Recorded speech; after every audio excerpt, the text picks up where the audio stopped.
Welcome back to ABC General Hospital Spoilers channel. Today we will learn about the compelling developments unfolding across Port Charles as relationships reach critical turning points and unexpected alliances form during this dramatic holiday season. Tracy's wisdom at the stables. Tracy Quartermain finds herself in an unexpected role as romantic counselor when she encounters Cody Bell near the stables.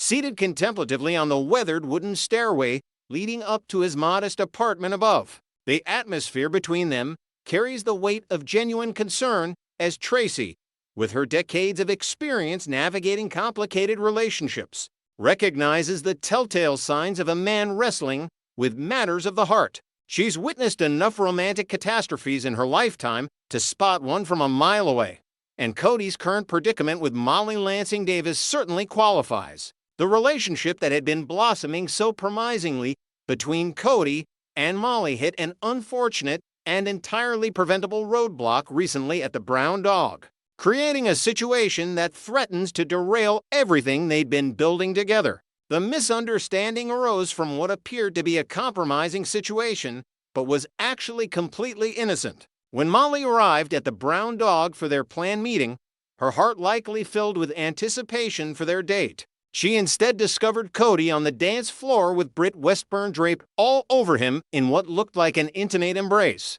What Molly couldn't have known from her vantage point was that Britt had been drinking heavily and was using Cody as a stabilizing force to keep herself upright rather than engaging in any romantic entanglement. The optics, however, were absolutely terrible, and Molly's hurt and confusion were entirely understandable given what she witnessed. Tracy, having heard the full story and understanding the complete innocence of the situation, refuses to let Cody wallow in his misery or give up on something that could genuinely make him happy. With characteristic bluntness mixed with surprising warmth, Tracy delivers her advice with conviction. She encourages Cody to take a chance and pursue what he wants with Molly, reminding him that sometimes in life you have to risk rejection to achieve happiness. Her logic is unassailable when she points out that he can't possibly make the situation any worse than it already is, so he might as well shoot his shot and explain the truth to Molly.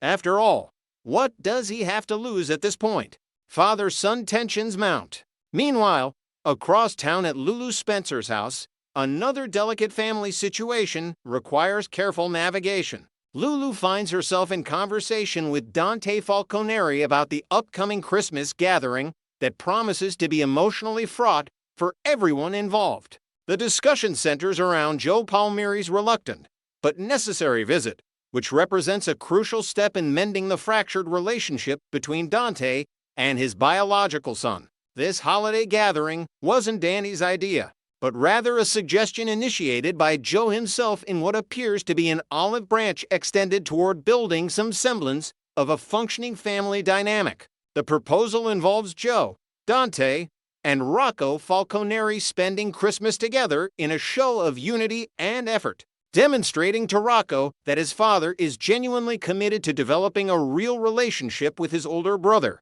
The stakes couldn't be higher for Dante, as Rocco has made it abundantly clear that he will emotionally distance himself from his father until he sees concrete evidence that Dante is making a legitimate effort with Joe.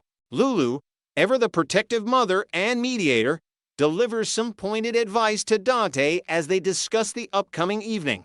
She warns him not to get in the way of this fragile reconciliation process and strongly advises him to be on his best behavior throughout the visit.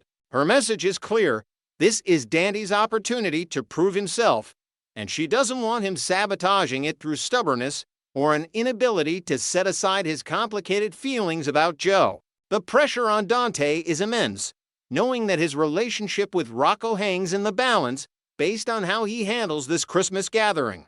Gio's reluctance. In the cozy confines of Trina Robinson's apartment, which she shares with Jocelyn Jacks when her roommate is in residence, Joe Palmieri finds himself expressing his true feelings about the evening ahead, surrounded by the warmth and comfort of Trina's space, watching her engage in some last-minute Christmas preparations and decorating.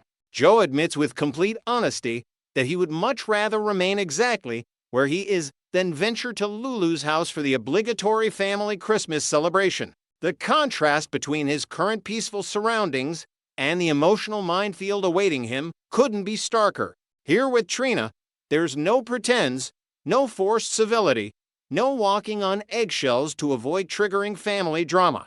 But duty calls, and Joe has committed to this gathering with Dante, Lulu, Rocco, and presumably Charlotte Casadini as well, making it a full family affair. Despite his obvious reluctance, Joe maintains his commitment to seeing this through, having agreed with Dante beforehand that they could make it through the evening successfully as long as they both kept their focus on the real purpose, doing right by Rocco.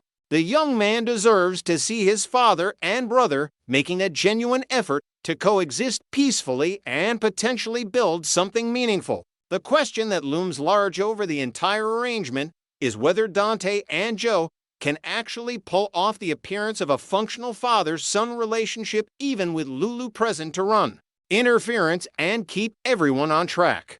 Can they set aside their mutual discomfort and resentment long enough to convince Rocco that they're making progress? Curtis's mysterious freedom. At the elegant Metro Court restaurant, Curtis Ashford and Jordan Ashford share a meal together, but the atmosphere between them crackles with unanswered questions. Jordan's curiosity has reached its breaking point as she demands to know exactly how Curtis managed to pull off his remarkable escape from what appeared to be an ironclad legal situation. The circumstances surrounding his release from jail are suspicious enough to warrant serious inquiry. Curtis had been facing potentially serious charges until new evidence mysteriously materialized from traffic camera footage, providing what seemed like his ticket to freedom. However, the situation became even more bizarre when the case actually reached court and the crucial evidence had somehow been deleted from the system entirely. The traffic camera images had clearly captured Willow Tate arriving at and departing from Drew Kane's house on the night he was shot, which should have shifted the investigation's focus entirely.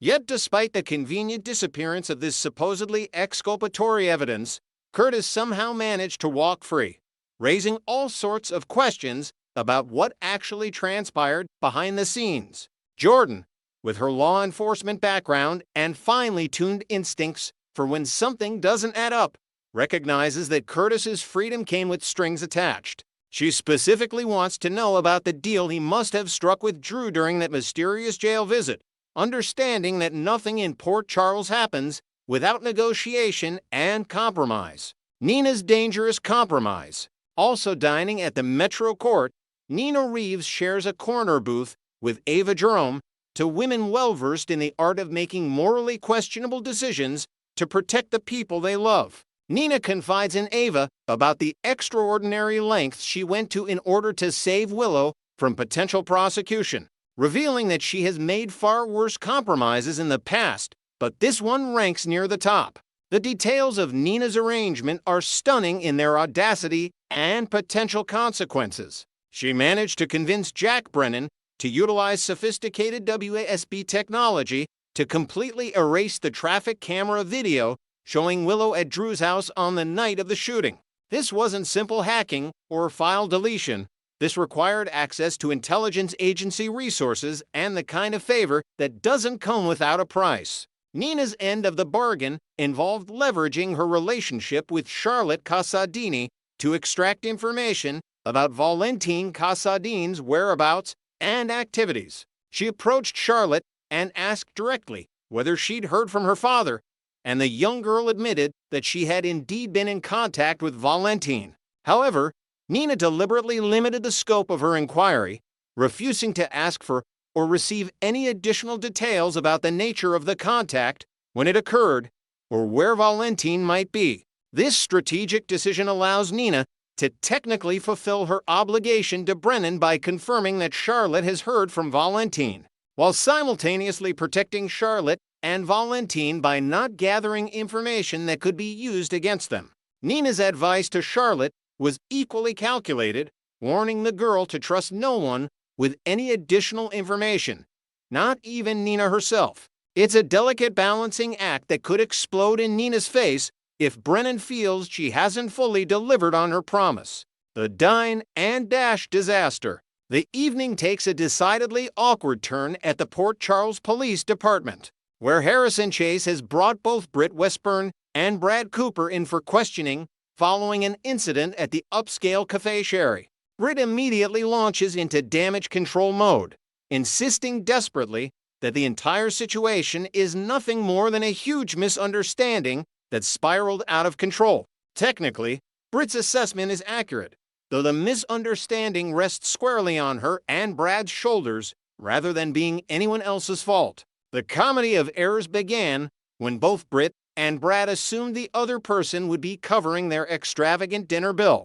which had ballooned to an eye-watering $2,000 at the notoriously expensive Cafe Sherry. Neither one had actually verified this assumption beforehand, leading to the mortifying discovery at meal's end that neither could actually pay. The situation deteriorated rapidly when Brad attempted to use his credit card, only to have it declined because it had already been maxed out. Panicking at the prospect of public humiliation and potential legal consequences, both Britt and Brad made the impulsive decision to flee the restaurant without settling their substantial bill. They sought refuge in what they believed was the safety of Britt's room at Bobby's, hoping to regroup and figure out a solution. Unfortunately for the dynamic duo, Brad had left his maxed-out credit card behind on their table in his haste to escape. This crucial piece of identifying evidence made it absurdly easy for the restaurant to track them down,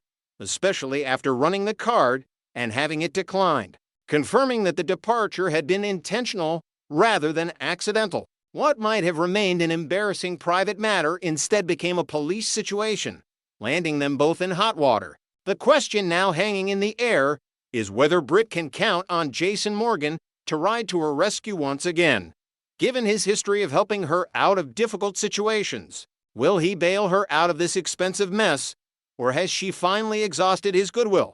Next, we will learn about the issue of how Giovanni Palmieri and Dante Falconeri are attempting to navigate their complicated father-son relationship during the holiday season, and whether this fragile truce could pave the way for something even more significant, a potential romantic reunion between Dante and Lulu Spencer. A truce born from necessity. The tension between Joe and Dante has been palpable for weeks now, creating an uncomfortable atmosphere that has affected everyone in their orbit.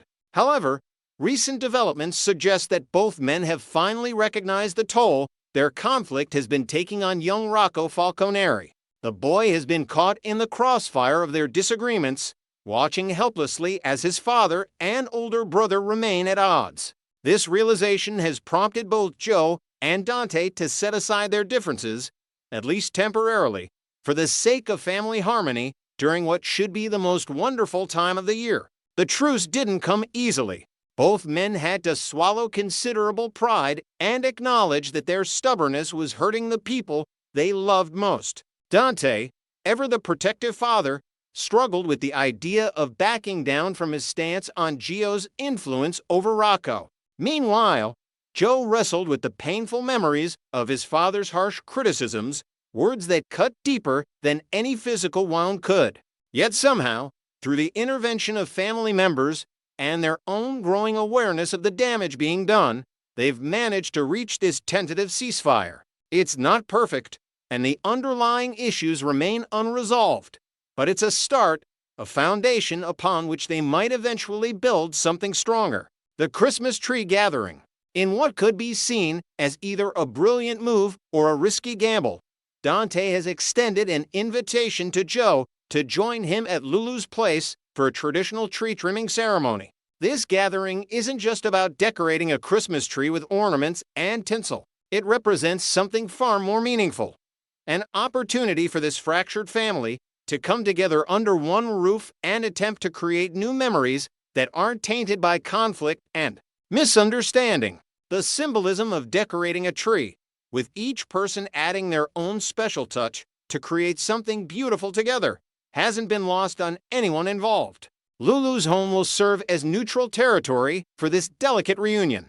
The space itself carries significance as it represents Lulu's fresh start after emerging from her coma and reintegrating into a world that moved on without her. Having both Dante and Joe there working side by side to create holiday magic for Rocco could prove transformative for all involved. The twinkling lights, the scent of pine needles, the familiar Christmas carols playing softly in the background, all of these elements combine to create an atmosphere conducive to healing and reconciliation. The invitation itself speaks volumes about Dante's willingness to try. Despite his reservations about Gio's judgment and behavior, despite the harsh words they've exchanged, he's choosing to open this door and see what happens. It's a gesture that required courage and demonstrates his commitment to making things right for his family. Gio's acceptance of the invitation is equally significant, showing that he too is willing to take steps toward mending their relationship, even if those steps feel uncertain and uncomfortable. The Cold War continues. Despite their agreement to maintain peace, the atmosphere between Joe and Dante remains decidedly frosty. Their interactions are marked by careful politeness rather than genuine warmth, with both men maintaining their emotional distance even as they go through the motions of family togetherness. They speak when necessary, pass decorations without making eye contact, and maintain a buffer zone that speaks louder than any words could.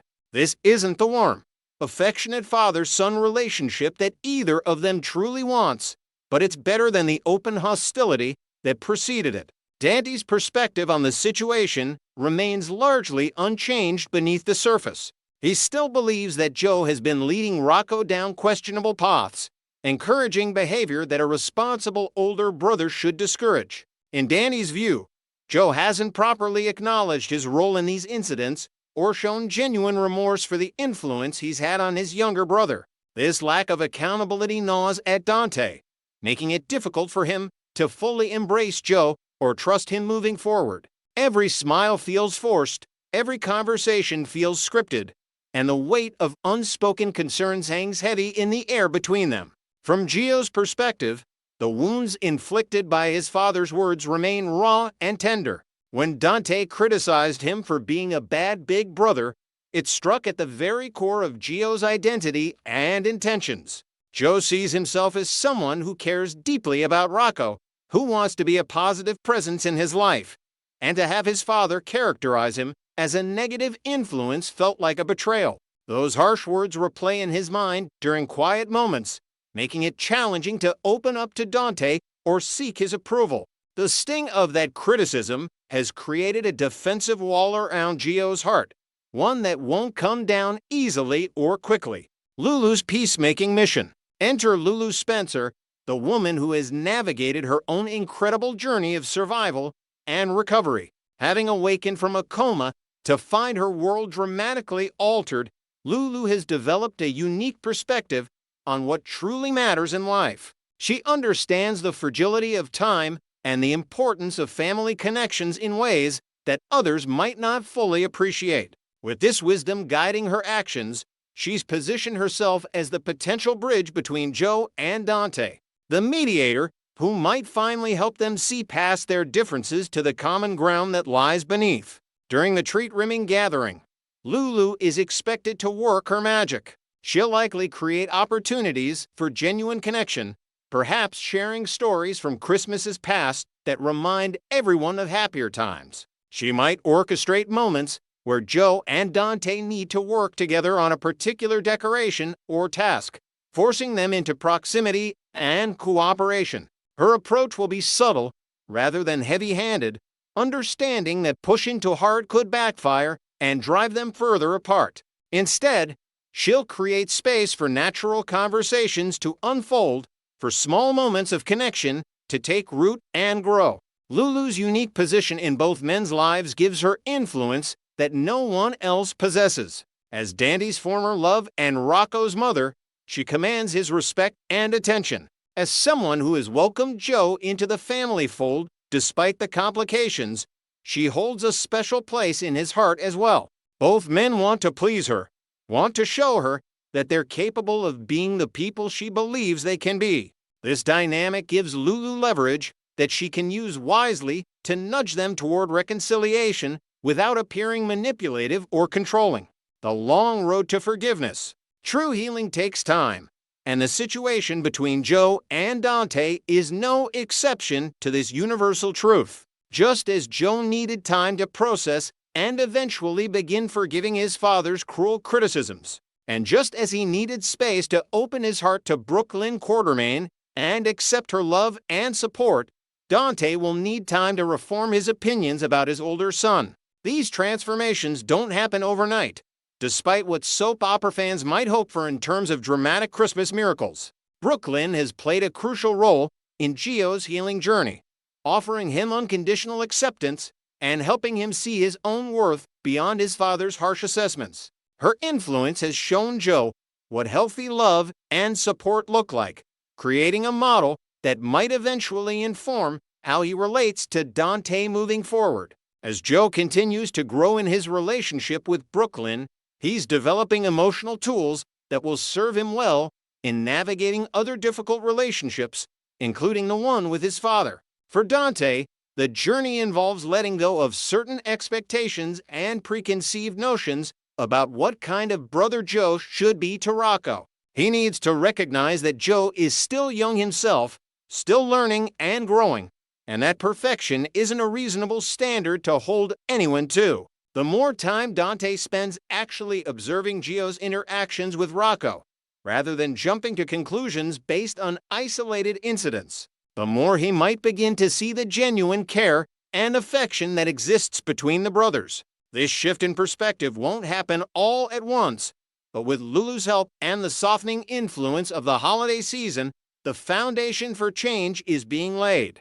Dante and Lulu, a romance rekindled? Perhaps the most intriguing development emerging from this family gathering is the potential for Dante and Lulu to rediscover their romantic connection. These two have history, deep, complicated, passionate history that spans years and includes profound highs and devastating lows. Lulu was the first woman to truly capture Danny's heart, and their love story became legendary among Port Charles residents. Despite everything that's happened since, despite Sam McCall's tragic death and all the complications that followed, the spark between Dante and Lulu has never fully extinguished. The past year has been particularly challenging for Dante. Losing Sam forced him to confront mortality and the unpredictable nature of life in ways he never anticipated. His grief was real and profound, and working through those emotions while simultaneously dealing with Lulu's return created a perfect storm of conflicting feelings. He found himself torn between honoring Sam's memory and acknowledging the feelings that resurfaced the moment he saw Lulu awake and alive again. The timing felt wrong, the circumstances felt impossible, and Dante retreated into himself rather than confronting what his heart was trying to tell him. Lulu has faced her own emotional labyrinth, waking from a coma to discover that years have passed, that her children have grown, that Dante has loved and lost someone else. It's been overwhelming in ways that most people could never comprehend. She's had to rebuild her life piece by piece, relearning who she is in this new reality while honoring who she was before. Throughout this process, her feelings for Dante have remained a constant, a familiar anchor in a sea of change and uncertainty. The magic of co-parenting. What's becoming increasingly clear is that Dante and Lulu function remarkably well as co-parents. They've developed a rhythm and understanding that speaks to their deep connection and shared history. When Dante came down hard on Rocco for spending time with Joe, Lulu didn't necessarily agree with his approach or his reasoning. She saw the situation differently, understood the nuances that Dante might have missed in his concern and frustration. Yet despite her disagreement, she supported Dante publicly, presenting a united parental front for Rocco's benefit. This ability to disagree privately while maintaining solidarity publicly demonstrates emotional maturity and mutual respect. They're putting Rocco's needs above their own egos, creating a stable environment where he feels secure and loved by both parents. This kind of successful co-parenting often serves as the foundation for something more, as it requires communication, compromise, and genuine care for one another's perspectives and feelings. Since Lulu emerged from her coma, she and Dante have covered remarkable emotional ground. They've had difficult conversations about the past, present, and future. They've negotiated boundaries and established new patterns of interaction. They've learned to read each other's signals and respond appropriately, dancing around deeper feelings while maintaining focus on their shared priority, their children's well-being. This progress hasn't gone unnoticed by family and friends, who watch with bated breath to see if these two former lovers might find their way back to each other. Holiday romance in the air. There's something undeniably romantic about the Christmas season, and this tree-trimming gathering has all the ingredients for emotional breakthroughs. Picture the scene: twinkling lights casting a warm glow across the room, the scent of hot cocoa and pine filling the air, classic holiday music creating a nostalgic soundtrack. Dante and Lulu working side by side, their hands occasionally brushing as they reach for the same ornament. Shared laughter over a decoration from years past that brings back memories of happier times. Stolen glances across the room when they think no one's watching. Who could deny the feelings that bubble up in such an atmosphere? The combination of family togetherness, holiday magic, and the intimacy of shared memories creates a powerful emotional cocktail. Add to this the progress they've made in their relationship, the trust they've rebuilt, and the undeniable chemistry that still exists between them, and you have a recipe for romantic rekindling. The question isn't whether the feelings are there. They clearly are. The question is whether Dante and Lulu are finally ready to act on those feelings and give their love story another chance. Looking ahead to the new year, many fans are growing impatient, eager to see Dante move past his grief over Sam and embrace the possibility of new happiness with Lulu. They recognize what seems obvious from the outside, that Dante and Lulu belong together, that their connection transcends time and circumstance, and that they deserve another shot at the happiness they once shared. The frustration is understandable, particularly as Dante continues to hesitate and second-guess himself, seemingly unable to get out of his own way. However, healing doesn't follow a convenient timeline, and matters of the heart rarely cooperate with audience expectations. Dante needs to process his grief fully before he can truly open himself to new love, even if that new love is actually an old love revisited. Rushing this process would only create problems down the line, leading to unresolved issues that could poison whatever relationship he attempts to build with Lulu. The new year represents new beginnings, fresh starts, and the possibility of transformation. While it might be too soon to expect fireworks between Dante and Lulu when the clock strikes midnight on December 31st, the groundwork is being laid for something special to develop in the months ahead. Every shared moment during this holiday season, every successful co-parenting interaction, every lingering look and tentative smile brings them closer to the inevitable conclusion that they're meant to be together. The path forward remains uncertain for both the Dante-Joe relationship and the potential Dante-Lulu reunion. But as this Christmas gathering unfolds, as this fractured family attempts to create new traditions and heal old wounds, hope springs eternal. In Port Charles, as in life, the journey matters as much as the destination, and these characters are learning valuable lessons about forgiveness, patience, and the enduring power of love with every passing day.